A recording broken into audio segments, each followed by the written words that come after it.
Welcome to Cottage Talk. I am Russ Goldman. Joining me right now is Yannis Tjanetis and Dan Crawford from Hammyend.com. This is our preview episode of Fulham's upcoming match against Middlesbrough. And we will talk about that near the end of the show. But we have a lot to talk about beforehand. But before we do anything else, I have to welcome both of my co-hosts. First, I'm going to go to you, Yannis. Yannis, did you have a good summer? I have done, mate. Been watching a little bit of the Olympics, catching up on all the transfer mayhem. And let's be honest, it's all mayhem. Yep. And I'm excited for the start of the season, which is starting tonight with that team down on the south coast against West Brom. And that's right. Yep. And then hopefully we can do the business against the Borough on Sunday. Look forward to it. And I'm really excited to talk to you about the match. But like I mentioned, we've got a ton to talk about. And I'm very happy that I can bring on our other co-host, Dan Crawford. Dan, it's been a long time. Thank you so much for joining Yannis and me. Thank you, my friend. Again, 10-year anniversary of Cottage Talk is coming up, and you are a big part of it. I already mentioned that to Mike Gregg. There's so many people that have been a part of it. You have been a big part of it as well, Dan. Thank you for joining Yannis and me tonight. It's a pleasure to be back with you, Russ, and always good to talk about Fulham with you and Yannis and your loyal listeners. Yannis, hoping for a very positive season, and we'll get to some of the reasons why in a little bit, I guess. That's great, and like I said, what's great about this, we've already done a season preview with Gordon, Rob, and then Emilio, but we're going to preview the season as well in a little bit different way. I have some other topics, but I definitely want the guys' thoughts as we're going to break down the team, all the different positions. We're going to break it all down. And then, of course, we'll end with previewing the upcoming match. I do want to mention before we get into this to subscribe to our YouTube channel. We're live on YouTube, on Facebook, on the Cottage Talk Facebook page, and my own Twitter account, Russ_Goldman. But please do subscribe to the YouTube channel. I really want to try to get that going, so please do subscribe. Okay, Dan, I'm going to start with you. Before we talk about the managerial situation, the changing of the guard, we'll talk about, get your thoughts on Parker leaving, and then, of course, Silva coming. I just want to get your opening thoughts on the upcoming season, and then I'll go to Yannis. I'm very positive about the season to come. We've still got the nucleus of what should be a very strong squad in the Championship. Many of these players that are about to play for us have experience of being promoted, in some cases not once but twice, with us from this division, so they know all about it. They've got the ability to perform at this level, and we've got some really quality players for this division, and not wishing to steal anybody's thunder, but I'm positive about the new managerial appointment. We'll obviously talk about that in some detail, and I'm also positive that we may be seeing a few more young talents migrate through from the academy into the first team, as we've already seen, with a bit more regularity than we have done in the last few years. Dan, I'm glad that you brought that up. Before I go to Yannis, I think this is important. Fulham have invested so much in the academy, and I was, again, really happy with what I saw in the last match, the last friendly, from Carvalho and also from Tyrese. I thought they both shined, but I think there are other players as well. Is this a good sign for Fulham that again, Silva is incorporating these young players? And we haven't seen that as much. And I think this is an important part of Fulham's development. Emilio mentioned this on the last show. When you have players that have experience and you have young players coming through, that's kind of what you're looking for, Dan. Yeah, absolutely. You always need a blend of experience and young talent. And if anything, in the last few years, we've been a little bit reticent to put players in for whatever reason, because I can't speak highly enough of the job that Hugh Jennings and his colleagues have done at the academy. Jennings specifically in terms of dreaming up the idea to get us to a Category 1 level academy, and then securing the further investment and recruiting both players and staff into the system. But it all hinges on having a manager who is willing to trust young talent at key times in the season. Obviously, it's too early to say definitively that Marco Silva is going to do that, but he has in his first managerial job with Estoril that he's willing to use young players, and I think you can see from the game against Charlton, especially the way that Francois and Carvalho link up is a byproduct of them playing so much football together. That's right. For the last 3 years. Now that's not going to be the case with every youth team player, but you only have to look at how they've flourished in the first team environment to give you an indication of how that pathway can work. If it's applied properly and if everyone buys into that approach, then I think the fans would be appreciative, even if it might initially cost Fulham a few points in the championship table in the early running of players. You'll reap the rewards later on, in my view. Okay, excellent. Yannis, over to you. I want to get your opening thoughts, and then feel free to comment on what Dan just talked about, because I think it's important that we talk about the young players. And again, we will talk about the change in manager, and I think that's going to be important, as Dan already said. If the manager, Marco Silva, incorporates the youngsters, this could actually be very good. It might show a little pain, as Dan said. Again, you might see some growing pains, but in the end, this could pay off big time for Fulham if you see Francois, Carvalho, and some others come along to be a part of the mix. What are your thoughts, and give me your opening thoughts in general? I'm glad that Dan mentioned Hugh Jennings, because he's done an outstanding job with the academy, and I think one of the criticisms of the Fulham academy is that players haven't been able to make it through into the first team. So obviously Silva's been impressed with Francois and Carvalho. Please excuse if you hear a dog in the background. The missus has just gone, and we've got a basset hound, and she starts whining and moaning like a Palace supporter when she leaves the building. Really, as you can hear. Yes, I know. Roy Hodgson's retired. What can we say? But and it's interesting because we played the Brighton under-23s today. Jay Stansfield played in that game, so I don't think he's going to feature on Sunday. But I'd like to see, with a 46-game season, you're going to start to incorporate them in. Yep. There's a lot of promise there. I think 2 years ago, our first game of the season was up at lest we forget. Shush! Up at Oakwell. And we went up there with a, dippy-doppy, lackadaisical, we're going to beat a newly promoted team in Barnsley, and this is going to be a laugh. And then we left with our heads between our legs looking stupid. Right. This is a very different-looking squad with a lot of experience, and I think that Marco Silva's obviously hit the game running. There was an interview with Tim Ream this week, which I thought was curious, just reading between the lines, that he's seen the managerial change as a refreshing change. And the atmosphere seems to be really good. And I look at the squad right now, knowing that we're going to lose players, I'm going to pick players up. But I really am confident that we should be able to be there or thereabouts with the right signings coming in. And I think we should be able to, starting hopefully with Sunday. Okay, and we'll get to Sunday a little bit later. But guys, let's now go to the beginning like I did on the prior show. And Dan, I'll go to you first. Let's talk about the departure of Scott Parker, which again was so drawn out, and I think it did a lot of damage to everyone involved. And again, I wish him the best of luck. I'm actually watching his team play right now. Again, as we're doing this show, his team is winning 1-0, and we'll see what happens.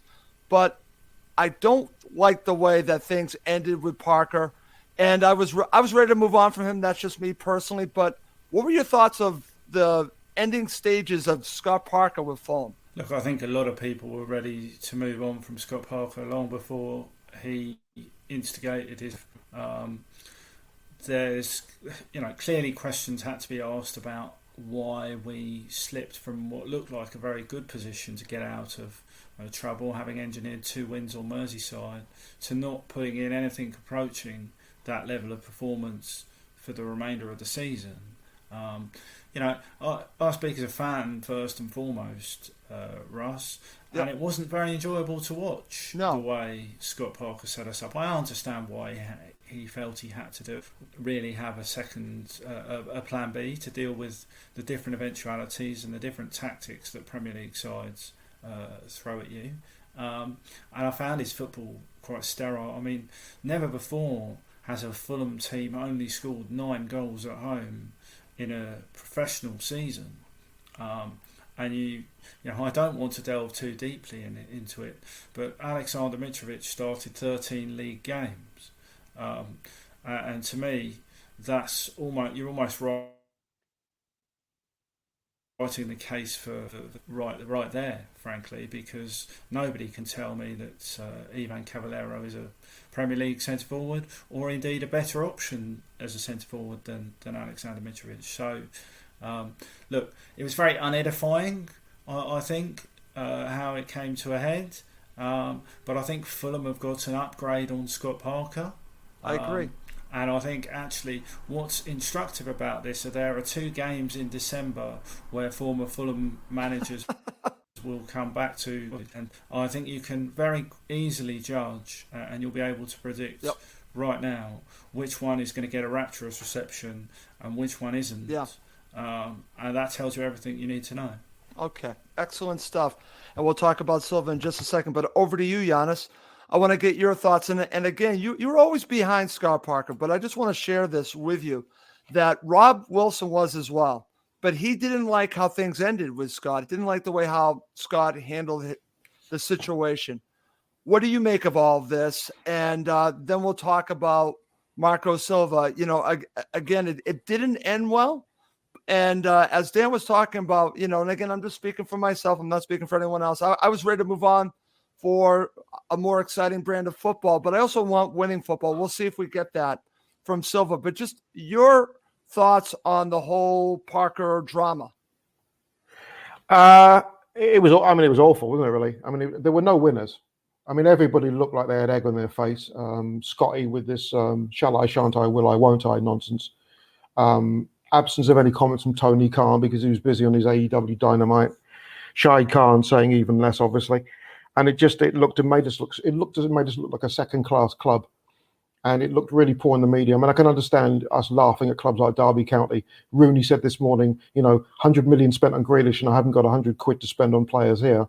I mean, they've got their own messes. But I think we're a quality club. And the way it all transpired and went down was ugly. And it's sort of, in a way, reminds me of the departure of Clint Dempsey. In the sense that do we ever really know what happened to Clint? What happened there that all of a sudden he said, I'm not playing, I'm done here, I'm out, see ya. And I'm not sure we're going to finish. I think it's probably 6 of one and half a dozen the other. Obviously, a lot of the players are happy he's gone. I do wish him well. I mean, that the win over Brentford at Wembley, we're never going to forget. Oh. And yet the way he rewarded Joe Bryan was benching him the whole season. And but it didn't look good from a club perspective, and nobody's bigger than the club. And as we found out in the last 24 hours, even Lionel Messi's not bigger than Barcelona. So, and Shahid Khan, his statement, I think, was very telling. It was abrupt. So we got the manager in. I like Marco Silva. I liked his work at Watford and Hull and at Everton. I think he was a little bit unfortunate in terms of circumstances. He's bringing a different perspective in, and I like that. He's brought Bar Morty in as an assistant coach, which I think is great. Huge. That's huge. And it's put a smile on people's faces, but God knows it was needed, because for the first 2-3 weeks of the postseason, we looked like a shambolic club, and we don't deserve that. Okay, and I agree with you. And I'm going to go back to you in 1 second about Silva, but something that Dan said, I want to get your thoughts on, and I think it's pretty obvious. When Fulham plays Sheffield United at Craven Cottage, when they play Bournemouth, one manager is going to be looked at in one way and one's going to be looked at in another way. That's pretty telling, Yannis. I'm not so sure. I think it'll be split. I think there are going to be fans. Yeah, I think there'll be fans that will say, okay, he took us the Premier League. We went down, 18, 19, didn't work. He took us back up. Should we have finished top 2? Probably, but we did beat Brentford, which never going to forget. We did make a fist of it at a certain time, and then the floor fell out. There are if I was at the Cottage, I wouldn't boo him, because I think it being a coach is tough enough. I don't like the way he conducted himself at the end. But I still appreciate the work he did. Clearly, the change was there. Clearly, the divorce was going to be acrimonious. It was done. But there will be there'll be a fair amount of booing. And I think Marco Silva has, in the first few weeks as manager, he's picked up some good social capital. The fans' feedback on the social media sites is, positive. They like him, and with our fixture list to start off with, a couple of early wins will make it even better. Right. It'll be a spicy affair when we play Bournemouth, but at the end of the day, all will be forgiven at some point. We'll look at Scotty, and but it's still, the wounds are still there, right? So right, there'll be a lot of booing. It'll be a fun day, and it'll be a sellout, I can guarantee that. Okay, excellent stuff. And Yannis, right back to you. Let's talk about Marco Silva, and then I'll go to Dan and get his thoughts. I want to incorporate two different ideas when it comes to him. First, him joining, and like you've already talked about, the way he has presented himself. And then let's talk about the style of play, comparing Silva to Fulham, because I think it's very different. I think, as Gordon Davis said, it's Star Wars. It's basically the dark side and the light side, which I think is funny that he said that. So let's talk about Silva joining and the style of play, and then I'll go to Dan. Silva has a point to prove. He feels he was hard done by Everton. I think to a large extent he was.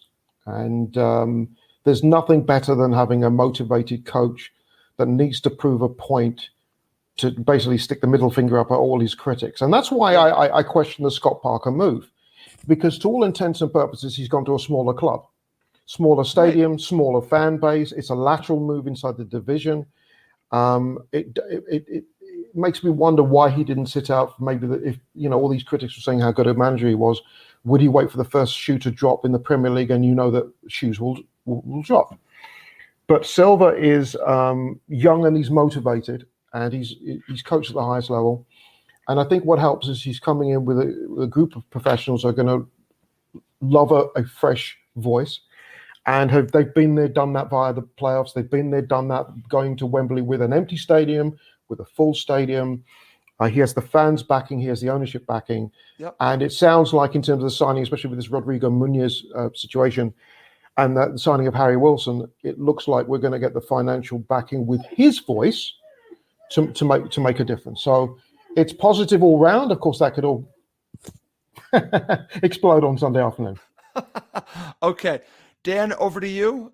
You mentioned to me, you're like, listen, I want to talk about Silva. Here's your opportunity, Dan. I want your view on Silva.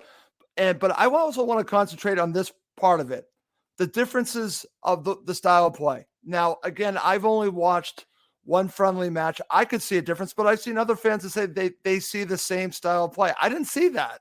Maybe I was looking too much into it, but I saw a more aggressive style of play. I just also saw a team that was still learning how to play together.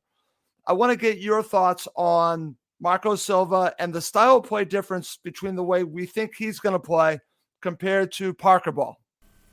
Sorry, I think I'd muted myself. Oh, sorry okay. about that. You got me now. I got you now, Dan. Look, I'm still as much of a technophobe as I was all those years ago. That's so okay, Dan. I'm just happy to have you. You just have to trust that I was in the middle of a very good answer.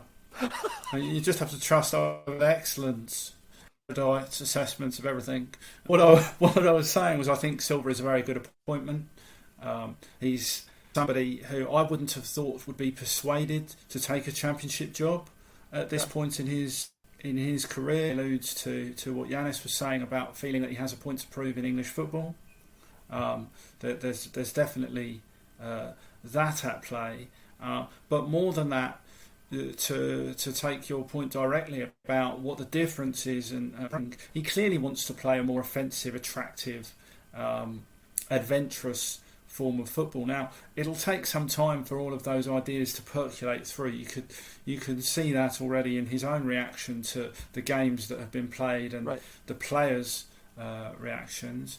Now, he's clearly going to play some variation of either a 4-2-3-1 or a 4-3-3. Right. That probably suits the personnel that A, we've got, and B, that he's already signed. He's keeping hold of Alexander Mitrovic. That's absolutely pivotal to Fulham's chances of being competitive and better in the Championship. And I'm always wary, Ross, of setting too much store in a friendly game. one friendly game a week before the season against the League One side when players are probably trying not to get injured, and it lacks the intent of it. It'll be like chalk and cheese compared to what Neil Warnock serves up on Sunday afternoon, for instance. But there were little things, the little interplay between the centre halves seems to be reduced. There seems to be an accent on getting the ball forward more quickly. And there were lovely little link up. The idea of having a number 10 who drops in between the lines and is trying to get up. It shouldn't be revolutionary, Russ, but after what we've watched, it is. That's a good point, Dan. And over to you, Yannis. I'm glad that we're talking about this, and Dan makes a good point. There's only so much you can take out of a friendly, like you said, right before the season. But he just brought up something that stood out to me. We didn't see as much of the center backs just passing it back and forth like we've seen before. And we saw, and I kept seeing Tim Ream and Tosin with the purpose of just getting the ball forward as quickly as possible, with taking more risk, what we have seen before, in the past with more aggressive sides. We wouldn't have seen that with Scott. I saw a difference. How about you? Yeah, I noticed it. And it's the beauty of it is getting the ball as quickly as possible, but not playing necessarily long balls. I mean, last year, the quickest we ever tended to get it was Joachim Andersen at the back. And I remember the goal that Lookman scored against Sheffield United at the Cottage, which was a beautiful ball from the right-hand side to the left that got us the winner. But I think you just got to get it up to your best players and nice and quick. And looking at the players that we've got, it's mouth-watering to think that there are defenders are going to look and say, "Oh Jesus, we've got Wilson on one side, we've got BDR, we've got Mitro, we've got bloody Carvalho, Francois. I don't know where he's going." I mean, and it'll be very difficult to defend. And there were times where we just looked so. Towards the end of the season, when we were in that rut, we were so hesitant in terms of passing. It was very, very square. And it looked like Scotty was trying to play not to lose. And in the Premier League, we proved, as Dan said earlier, we got, we won up at Goodison Park. We won up at Anfield. Right. We had some very, very good wins. And yet, we had some tepid performances as well. A lot of that was because of our inability to move the ball between the thirds at a good speed. So I did notice that against Charlton, but Dan's right. Pre-season games, players are worried about getting injured. Yeah. And you've got to be careful. You look at what happened to Wesley Fofana in the week, that horrible leg break against Villarreal. That is why exhibition games or friendlies pre-season can be very worrisome. They probably lost him, their best player for the season. And so, playing against Charlton League One, but still London rival, good rivalry between the two clubs, you don't want to get any injuries. You're not going to be going full tilt boogie for 90 minutes. It doesn't make sense because there's nothing at the end of it. Right. So I'm glad we didn't pick up any injuries. I think you're going to see something of the real Fulham on Sunday. But by saying that, I'll also say that by the end of the month, this team may look very different with the transfer window coming up, the end, with players outgoing and maybe potentials coming in. So, again, Fulham fans, don't get too upset with the first few games, or don't get too high if we go on a lovely winning run. Don't get too low if things go a little bit south. There are going to be changes, and it's going to take, I think, a good 10, 12 games for Silva's philosophy to really bed in with the players. It's like kicking out old habits of the old coaches. You've been told to do this, and now you're told to do this, and it will take time, even though they're professionals. Okay, excellent stuff. Okay. Guys, we do have two signs, and you can incorporate them when we talk about the team. We'll break them down. And Dan, I'm going to start with you. Let's talk about the goalkeepers. We're going to just talk about the goalkeepers, defense, midfield, and the striker position up front. So let's start with the goalkeepers. Fulham did add a goalkeeper with some experience. Again, he comes to Fulham as a free transfer, which is great. And you also have Marek Rodak. So what are your thoughts about bringing in an experienced goalkeeper to compete with Marek Rodak, Dan? Sorry, I'm just making sure I wasn't muting myself again. I wasn't wild about it to begin with. I have to say, Okay. For the simple reason that Marek Rodak and Fulham goalkeepers before him have been passed over when the club has got to the Premier League, as Rodak was last season, and the idea that you would bring, because managers always say this, and I noticed that Silva said it, that Gazzaniga was brought in to add competition. Right. And that's very much true, isn't it? Because you needed another goalkeeper after Marcus Bettinelli was released. So you may need some backup. But there's a difference between providing competition and coming in and supplanting the young goalkeeper who the club has produced, nurtured through the academy process, and frankly was one of the major reasons why Fulham were even in the playoffs positions and got to Wembley in the first place. I'd feel very disappointed for Marek Rodak if he's passed over again, because I do think he has the ability to be an exceptional goalkeeper for Fulham. He's proved it at this level, and the message it would send to the young goalkeepers, several very promising young goalkeepers, Luke Raspberry-Hammond and George Wickens, a Fulham fan from a very young age, among them. The message it sends to them is, work on your opportunity, but we might bring in a big name if we get promoted when we get to the top flight. I think you do have to have faith in your academy products once they've shown they can deliver. And Gazzaniga is a very good goalkeeper. There's no denying that. But he's never played more than 22 senior games in English football. So you have to weigh that up. Over to you, Yannis. Thoughts on Marek Rodak and the goalkeeper that just came to us? And what's interesting, and I'm glad that Dan brought this up. This all goes back to the situation that's now happened twice. You had it with Marcus Bettinelli. You had it with Rodak. They are these goalkeepers that we've nurtured through the academy. So basically, you're telling these goalkeepers, you can be with us to a point, but when we're in the Premier League, we're going to try to upgrade. That's a slippery slope, and I think Fulham have fallen into that twice. Now, again, the goalkeepers that they brought in, Yannis, Rico, and then, of course, Ariel, have been exceptional. They've been great.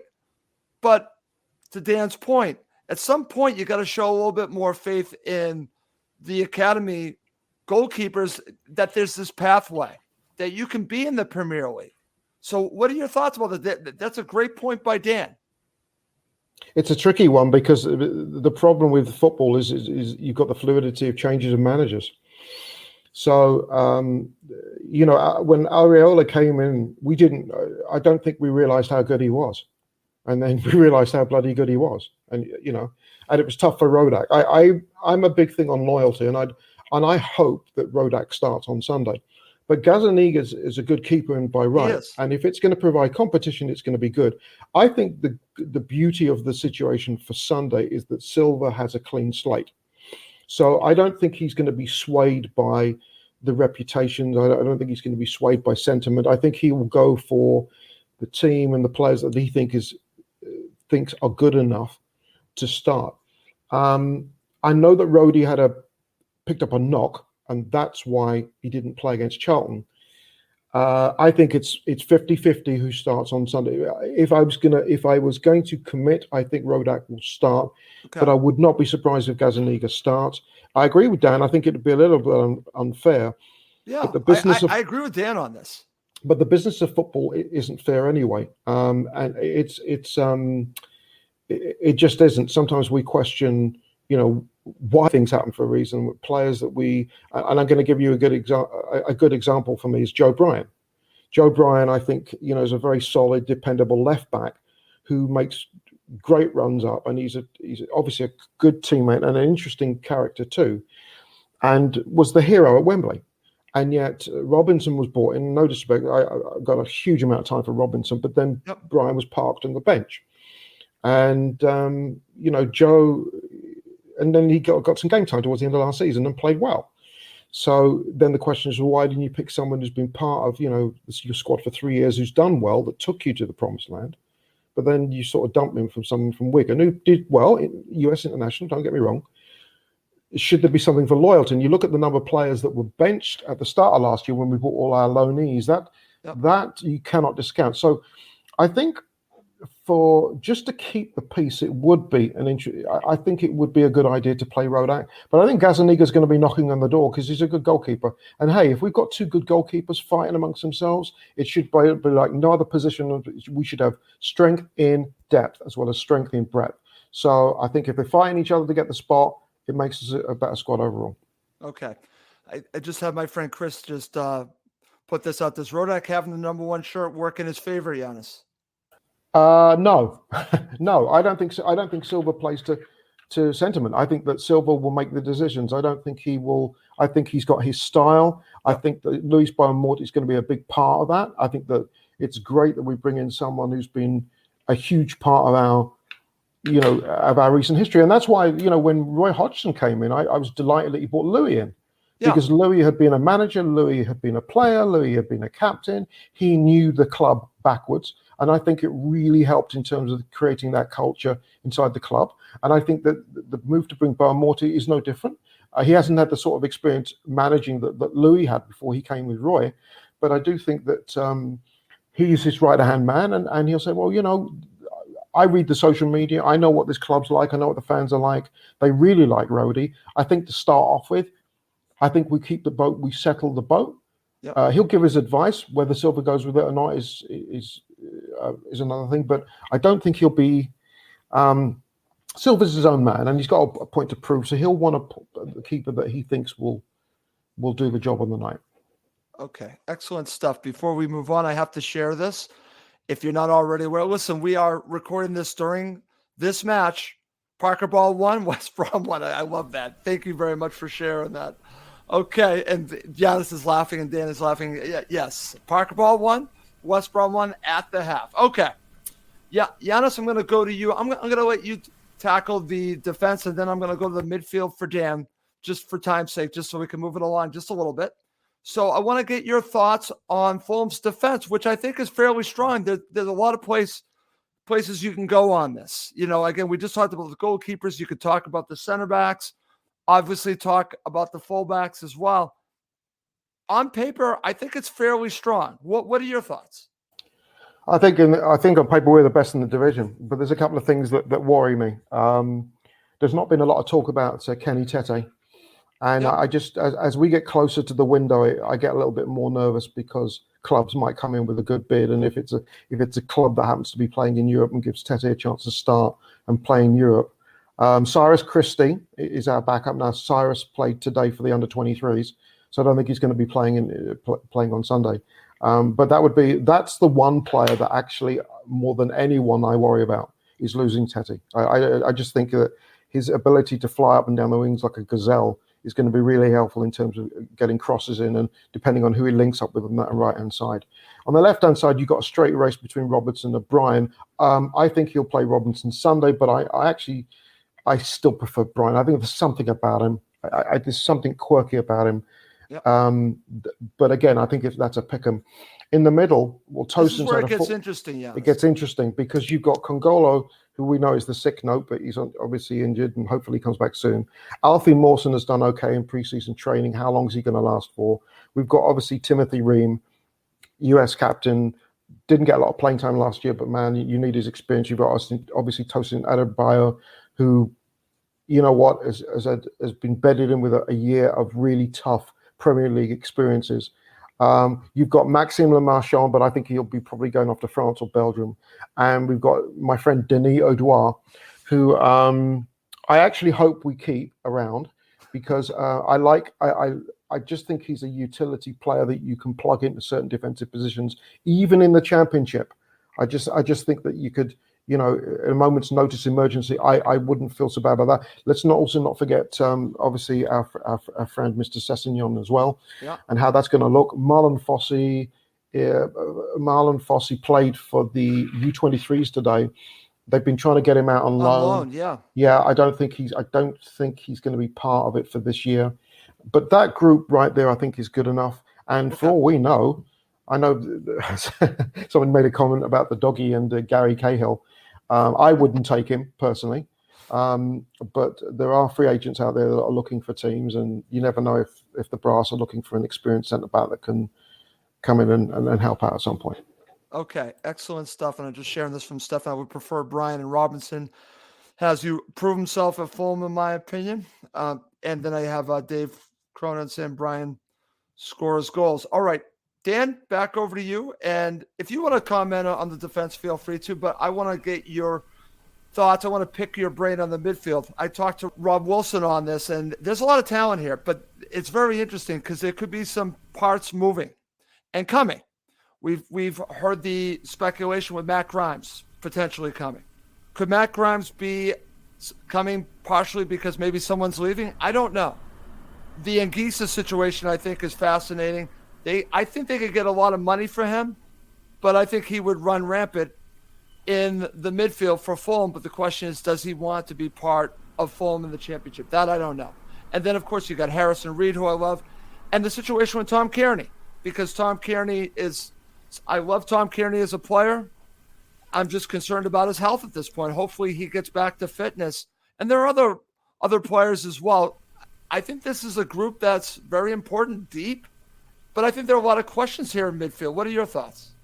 Yeah, I think you've almost eliminated the need for me there, Russ. You've summed it up very well. Well, thank you. I think you're absolutely right in terms of the possibility of departures. I wouldn't expect either Anguissa or Jean-Michel Siri to be at Fulham post the transfer window. The specifics of that, whether it's a loan, whether it's a permanent deal, what kind of the money that they paid for somebody like Anguissa, that's for them to haggle over, and it's been interesting to see that play out in the Italian papers over the last couple of days. What the valuations are that various teams would put on Anguissa, but fundamentally, I'm not sure he wants to play in the Championship. We certainly didn't buy him to play in the Championship, and he probably sees his future somewhere else. The concern that you have probably around Fulham's two most important midfielders, you mentioned them both there. Harrison Reed is vital to the success of this team at the back in front of the defence, and there's a slight worry about him fitness wise, both at the moment, and he's picked up a few injuries in his time at Fulham that have robbed us of his services at times. So hopefully he gets fully fit and can slot in there. And Kearney, obviously, I think we just have to resign ourselves, sadly, to the fact that we're not going to see Kearney play anything close to 46 league games this season. It's just not going to be possible. The key is not to rush him back, right, and then see where he can contribute. And I don't want to sound callous about this, because I love Tom Kearney as much as the next Fulham fan. He offers us something that we don't have in terms of ball retention and creativity. But the only silver lining to this is that it creates an opportunity for a natural number 10 like Fabio Carvalho to come in and show what he can do and get an extended run of games in the side. So there is that eventuality. In terms of what would be, and we have to include Tyrese Francois in this conversation. Absolutely, I'm glad that you mentioned him. Absolutely, Dan. He needs to be.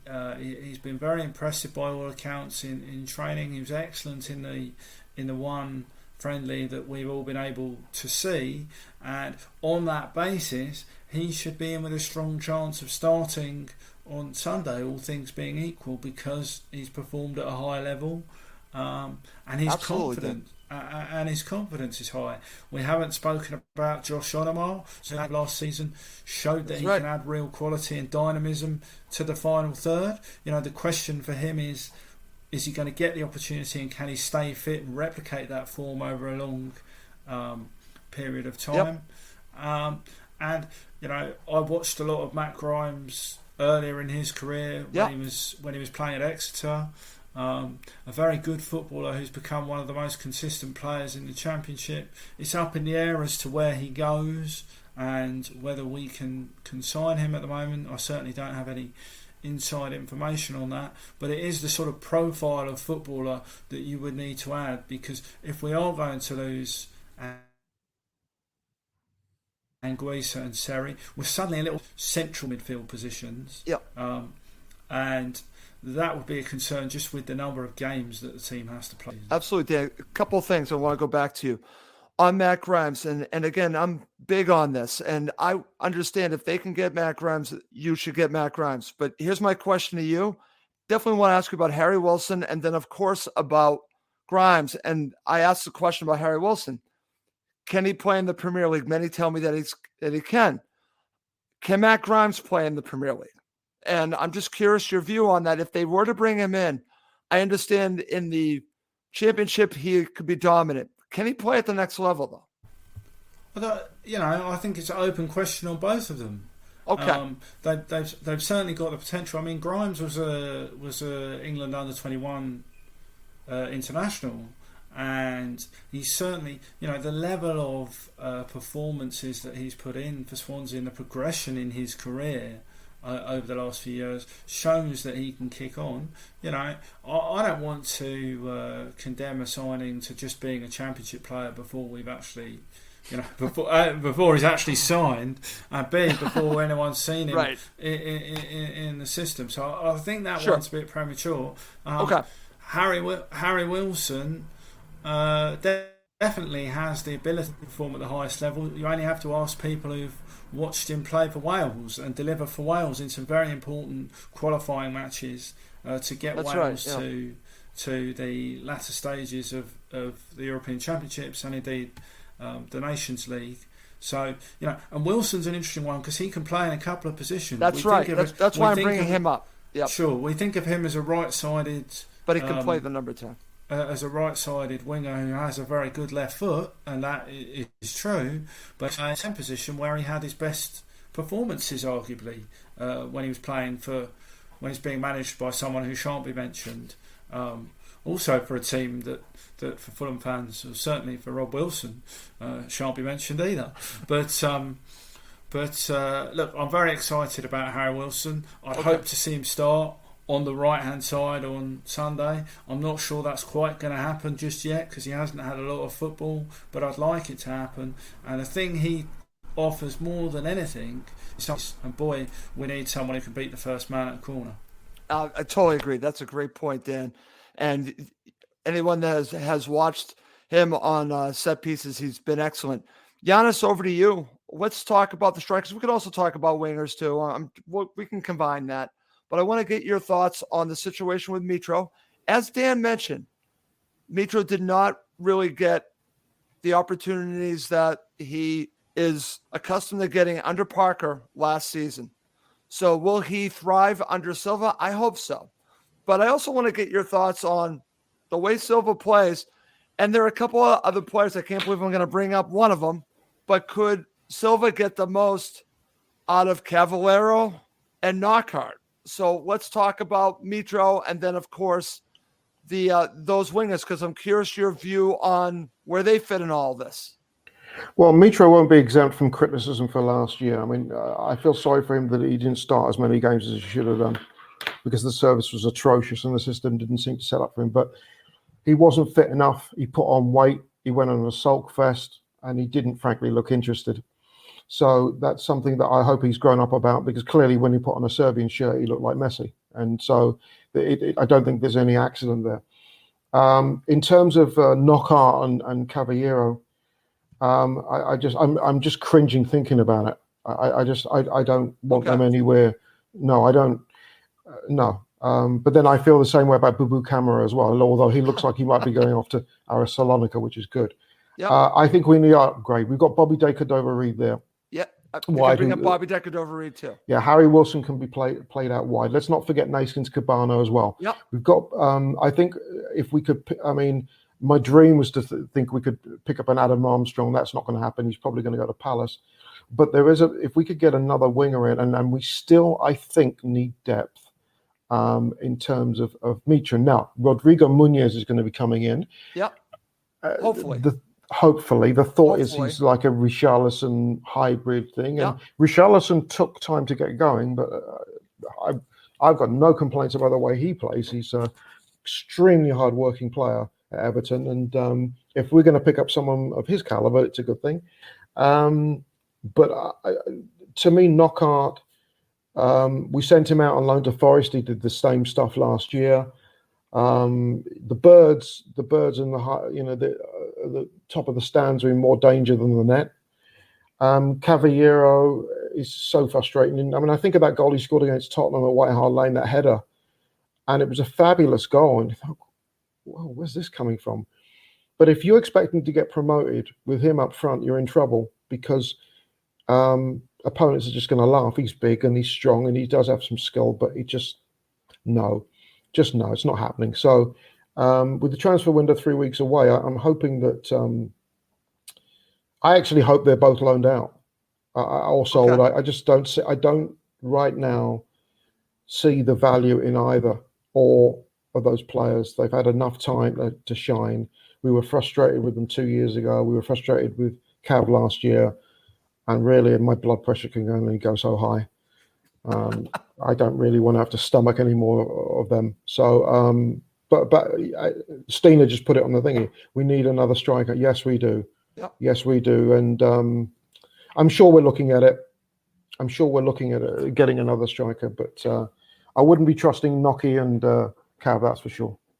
Okay, excellent stuff, guys. Okay, I do have some bonus topics before we break down the Middlesbrough match. But before we do that, I'm going to put you guys both on the spot. Yannis, I'm going to start with you. I did this on the last show. What's your prediction for Fulham? I predicted that they were going to win the league. Now, that's just me. You know how optimistic I am. But you know who joined me in that? Gordon Davis and Rob Wilson. I'm in good company. What's your prediction? I think we'll finish second. I do. This is a very... this is what really pisses me off about the snootery of Premier League clubs. It's very, very, very tough. And it's interesting, there was a part of the interview with Jack Grealish yesterday about when Villa got relegated, and he said it was a wake-up call, and the grind of what happened in the Championship. It's a very tough division, 46 games, back and forth, 2 games a week. I think we have the squad to do it. But I do like West Brom. I think they've picked up Ishmael. Even with Pereira leaving. Yes, I do. I think that's going to be the proviso of West Brom winning the division will be if the ownership reinvest whatever money that they got for Pereira back into the squad. I like their lineup. I really do. But if they don't, we can win the division. We're going to need to be healthy, but we're going to have to make some very difficult decisions. And Dan said something earlier. And I'm glad, Dan, you brought it up. And this is about Kearney. I actually think we need to move on from Kearney. I just think that, it's been months and months. He's clearly got a wonky knee. It's the one part of your body, really, in terms of football, that you really could. Once you start getting knee problems, it's a real concern. And I think we have to start looking at life after Kearney. And I believe that, having Cavallo and Francois in the mix is Silva's subtle way of saying we really need to look at this now. And Matt Grimes, I tell you what, if we get Matt Grimes, I'd be well happy, because he is a good player and he's younger and he knows what it's like at this level. And Kearney could be a luxury item at some point off the bench, but starting, I think it's actually the situation is worse than maybe the clubs later on. Maybe Dan, you'll find something out, but it's been too long. There've been too many months, too many setbacks for the lad. We love him to death, but the body, he's got the will, but maybe the body's beginning to tell him that it's not going to happen. Okay. Very interesting from you, Yannis. Okay. Dan, over to you. Yes, I'm a very optimistic person. Part of the reason why I made this prediction is that I've seen so many Fulham supporters say this. Well, at least top six. I don't want to give this team any excuses, Dan. I think we've done that too much. I think we need to put the heat on them. So I'm putting the heat on them by saying they should win the league. Again, they might not win the league, but they have the ability to do it. So I'm saying that they're going to win the league. Your thoughts, Dan? Yeah, I'm not. We did a similar exercise for them where we got our contributors to predict the season essentially, and I was astonished by the levels of positivity. Literally every single person said we were going to, and all of the comments said we were going to go up automatically. I mean, that happens to be my view. I'm sort of more with Yannis in that the league is very tough, and I'm not quite there yet on anointing us as champions because there's still too many things we don't know about the structure of the side and the rest of the division. Because I do think West Brom, Sheffield should all be thinking that they can get in the top two places, and obviously that can't happen. And then you always have some teams. I look at people like Millwall and QPR who made some very, they're only signings. No, I agree with you. At the end of the day, but they made some very solid pieces of recruitment. And then there are a few other teams who we won't mention who will also fancy themselves to be in the shake-up. One of them's playing right now. Yeah. And we won't say any more about that. Just on Kenny, if I may, since Yannis. Yeah, go ahead. Since Yannis mentioned it, look, Kenny produced one of his best performances in a Fulham shirt last season when we beat West Brom. And then he disappeared for a few weeks, and at that point that wasn't injury related, that was a tactical decision, or at least that's what we were told. I'm not quite ready to sort of pension off Tom Cairney. I know that's not what Yannis was doing, but I'm not quite ready to admit defeat on somebody who's contributed such an immense amount to the football club and still can. He struggled at times in the Premier League, and he wasn't quite the same force in the top flight. But this is where he's at his level. If he deserves the opportunity to try and overcome these troublesome injury problems, which they are, and to impose himself on this division, because if he can, we're a far better team with him in it. Totally agree.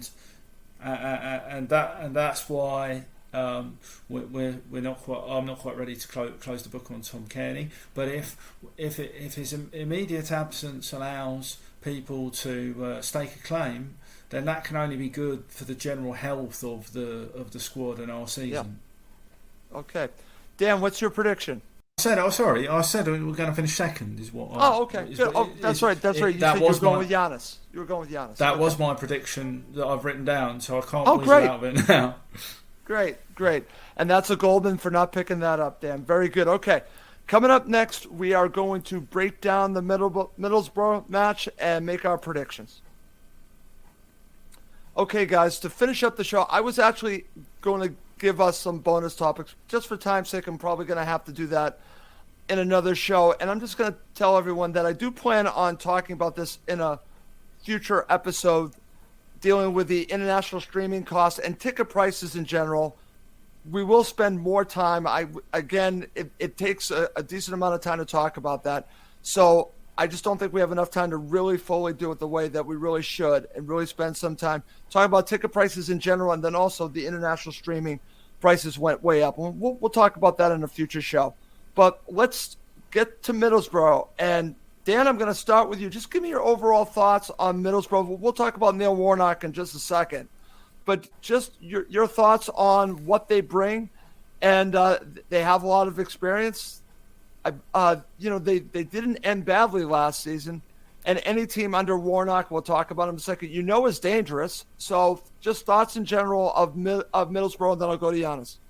Yeah, just briefly before we do that, I would say that the international streaming has been brought to the attention of the Fulham Supporters Trust.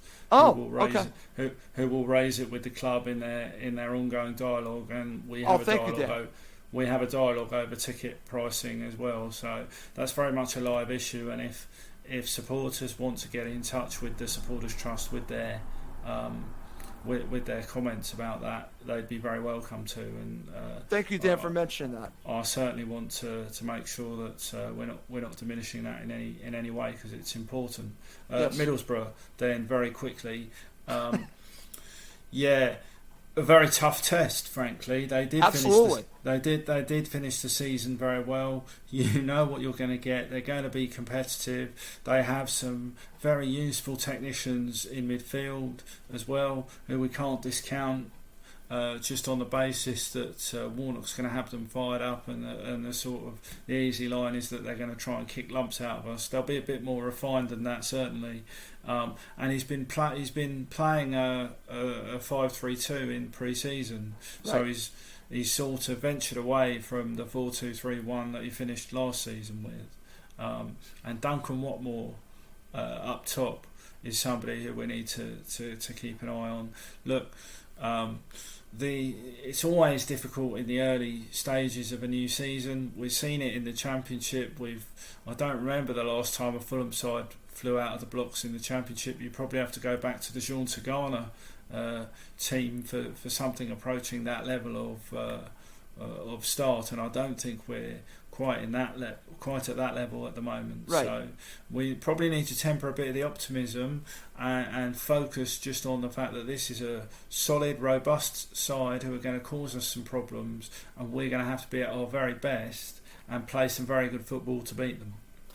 Dan, I totally agree with you. And let me ask you this, and I'm going to go to Yannis.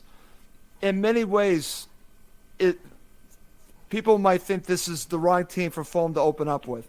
But we opened up with 2 seasons ago with Barnsley. We saw how that went.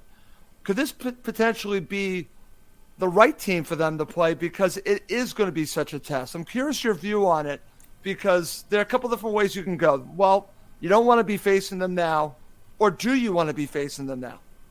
Well, I think, look, I mean, I don't get hung up on the order in which we play teams as much as other people. I think, okay. You know, it's a division. You play everybody twice, and yeah, by the end of the season, any sort of incremental advantage it is eliminated. That being said, this game represents a barometer of where we are at the very start of the season, and it gives us an idea of how Silver's side will shape up at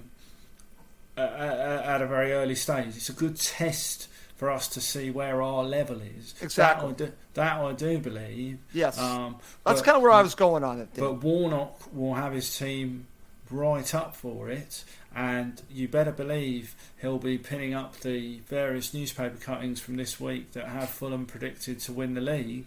He might even play this podcast, you never know. To say, you know, look at these Fulham people, you know, they think all they have to do is turn up and walk the league. And, you know, he'll say, go out and prove them wrong. And that in itself can be a very good motivator. Yes. No, I totally agree with that, Dan. And Yannis, over to you. Just general thoughts on Middlesbrough. It's a tough test, but as Dan mentioned, he's right. You play each team at the same time, but I just see this as a good barometer for Silva's team, as a good test to see where they are. A measuring stick to start off. You know, they started against Barnsley. Maybe they were just a little full of themselves 2 seasons ago. They know what they're going to get here. This might actually be a good team to open up with. I'm curious your view on it. Curious on your thoughts on Middlesbrough.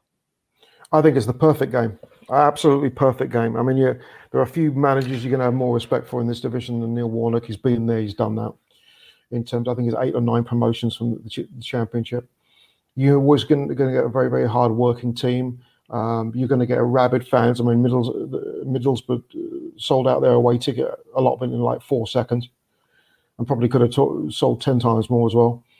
They just picked up a new lad, Martin Payer, signed on for Borough today. I'm not sure if he's going to be available for Sunday, but that will give him a bit of a G.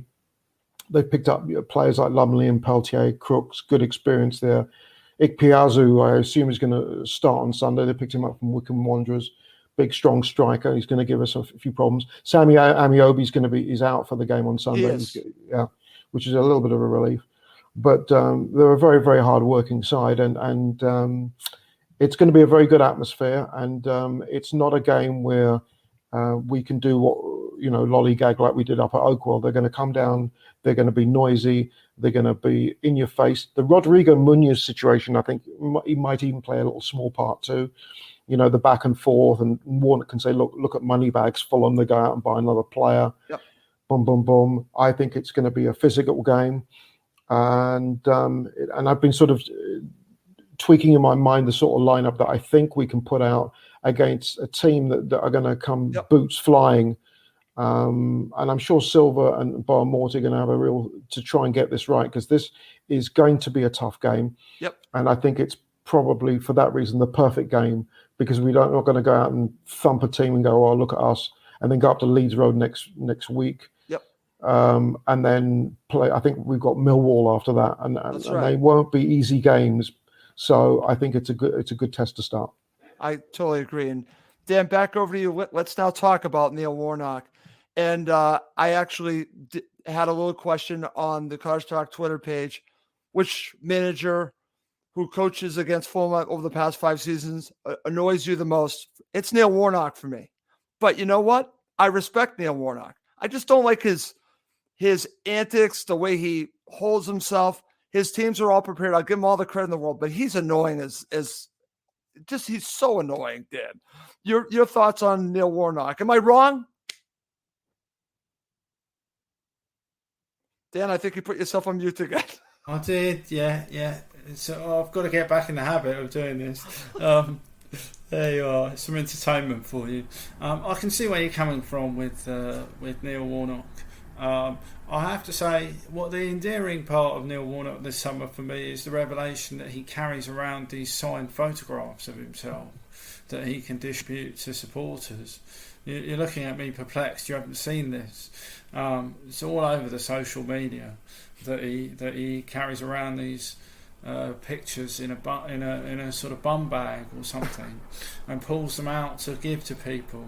And it's very endearing, that, because young supporters get a signed photo of Neil Warnock. I mean, I don't think he's going to be sending one to you after your comments. No, I don't think he will. But there you are. You're probably okay with that. If you're asking me, look, he's got a record that is unmatched in terms of getting promoted from this league. Yes. And getting promoted in general, actually, in English football. And you can't quibble with that. His style of football is not to my taste. I'll be the first to say that. That's not how I would want to watch my team play. But it seems to work for him. And fair play. If you're wanting an answer to your Cottage Talk question from me, I would go for Lee Johnson, for the simple reason that apart from once or maybe twice, Lee Johnson had our number over and over and over again. He did. And of course, he started out as a Fulham fan. That's crazy, Dan. I'm glad that you brought that up. He did. And his family. So I understand why you went with Lee Johnson. Yannis, quickly on Neil Warnock, and you can answer the question: which manager of an opposing team annoys you the most? For me, it's Warnock, but I know it could be someone else for you. Neil Warnock I find frustrating, although some of the diatribe he comes out with is to defend his club and defend his players, and that's fine. The one actually that really pisses me off is Sean Dyche. I saw someone mention him. Yep. Oh, like really? I mean, last year we played them. In the cup, third round, and twice, and the guy was more wine than a Beaujolais factory, and that grovelly, like he's been chewing on coal bits and road tar and asphalt. He's the one in the last 5 years that just irritates the bollocks out of me. Warnock, you've got to hand it, because whatever he's done, he's had success. And a testament to him really is that if you look at last year when West Brom bought Sam Allardyce in, and they thought, okay, Allardyce is going to do, he's going to work wonders. It didn't work. Whereas I remember thinking at the time, probably the person to bring in is Warnock and not Allardyce, because Warnock has a way with players and a way of galvanizing teams that speaks in many ways as a better record than Allardyce does. So, and that's why I think the Sunday game's perfect, because he's going to come out, his lads are going to come out, and with the fans, and that's another thing that I do like about Borough, the Teesside fans are noisy. Yep. It's going to be a good challenge, and credit to Warnock. I think he's done a very good job up there with not the greatest budget, but he's still fighting the fight in his 70s. And most of us will be sitting back, smoking a pipe. He's still out there, doing his thing. And yes, he is irritating at times, but credit to him that at his advanced age that he's still coaching. Okay, very good. All right, guys, just to finish up, I'm going to go back and forth with you. Dan, I'm going to go to you first. How do Fulham win this match? By going on the front foot and by playing our football and imposing our style on Middlesbrough rather than the other way around. And I think we will. Okay, excellent. Yannis, back to you. Your thoughts on that as well? I think just go out and play. I think we remember back the game against Liverpool at Anfield last year, which still gives me goosebumps in terms of the atmosphere that we had with 5,000 fans. It was just magnificent. And I think having a close to full Cottage with the Teessider fans coming down and making loads of noise, just go out and play. It's the first game of the season. When you win, you're never going to be as good as you think you are, and when you lose, you're never going to be as poor. I think the lineup is going to evolve in the next month or so, and the lineup is going to be interesting on Sunday, just because we know the players are out, but who will he bring in, and da da da. But my big thing is just go out and play. Okay, excellent. Okay, Dan, back over to you. Give me your starting 11 for Fulham against Middlesbrough.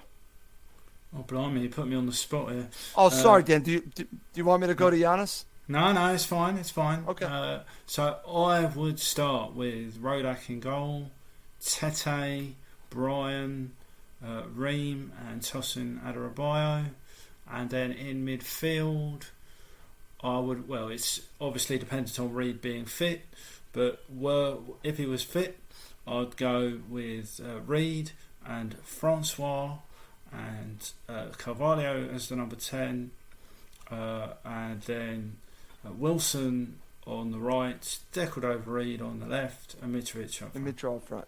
Okay. Well, I actually really like that lineup, Dan. I really like that. Over to you, Yannis. Give me your starting 11. Well, Floyd Ayite won't be in it. Okay. Every show it's got to be a Floyd Ayite. Every show. It's got to be done. Okay. So the lineup that I want out versus the lineup that I think that Silva will put out. Okay. Yes. Rodak in net, Joe Bryan at left, Tete at right, Okay. Tim Ream and Tosin Adarabioyo in the middle. Midfield of Anguissa, Reed, and Francois. Okay. Up front, Wilson, Decordova-Reid, and Mitro. And I'm nervous about this. I don't think.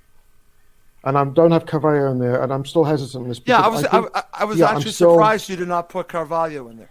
I don't think Harrison Reed is going to be playing. I don't think he's going to be fit. Okay. But I think that Anguissa will play. Carvalho will slot in there somehow. I'm wondering if he's going to give Decordova-Reid a bit of a break because he's come back with Gold Cup and he has played a lot of soccer, and it's less important to play him with a bit of fatigue. I think whereas Ream, I think, is the experience thing with Adarabioyo. But I'm still chopping and changing on this one. Okay. I think I would not play Francois in this game if Reed was fit, because I think this is going to be a very physical game. This is the kind of game where Anguissa and Reed can stick the boots in.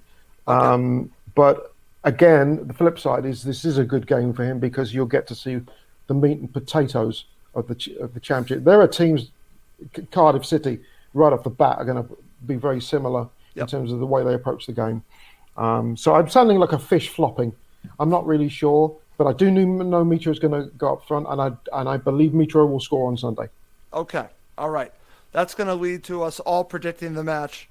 Dan, I'll give you first shot at this. What's your prediction for the match? 2-1 to Fulham, Russ. 2-1 to Fulham.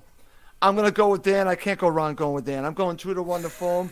And we'll end with you, Yannis. What's your prediction? I can't go wrong going with Dan. What's your prediction?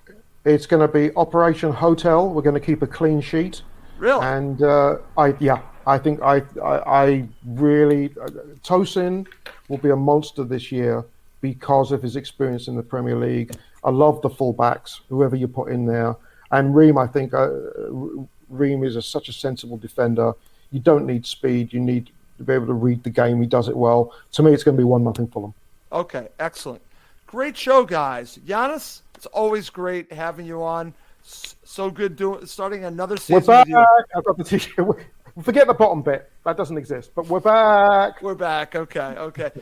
Dan, thank you so much. It's been a long time.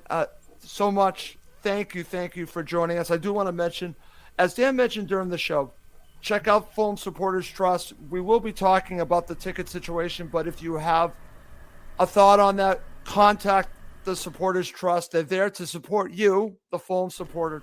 Please check out the Fulham Supporters Trust. And then, of course, you have to read Dan and his guys on Hammyend.com. It's a must read. I've been reading all the articles. Dan, thank you so much for joining Yannis and me again. Absolute pleasure, mate. Really enjoyed it. Thank you for having me.